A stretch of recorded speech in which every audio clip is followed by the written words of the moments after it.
Çdo e mirë e ka një fund dhe çdo fund urojmë të mos vijë për keq.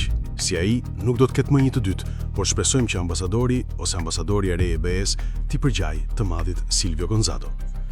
Në përfundim të mandatit të tij 3 vjeçar, ambasadori i Bashkimit Evropian në Shqipëri, Silvio Gonzato, është nderuar nga kryeministri Edi Rama me Yllin e Madh të Mirënjohjes, një medalje që ju var nga vet Rama. Bashkimi Evropian ka qenë gjithmonë për mua shumë më tepër se sa një treg apo një ekonomi e përbashkët. Ai ka të bëjë me njerëzit dhe vlerat që ndajmë, lirinë, barazinë, respektimin e të drejtave të njerëzit dhe sundimin e ligjit.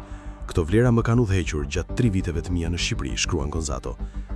Ishte ambasador ndërsa u zhvilluan zgjedhjet në vend, të cilat i konsideroi konkurruese dhe lira, që ambasador ndërsa vendi nënshkronte kapitujt dhe grup kapitujt me BE, por ishte edhe ambasador kur Rama shpërshilli me injorim deri në përçudim institucionin e SPAK, në kërkesën që i dërgoi kuvendit për arrestimin e Ballukut.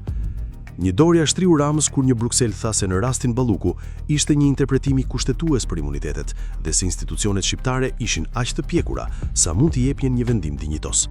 Me dinjitos nënkuptoi pikërisht faktin që Rama refuzoi të lëshonte Ballukun.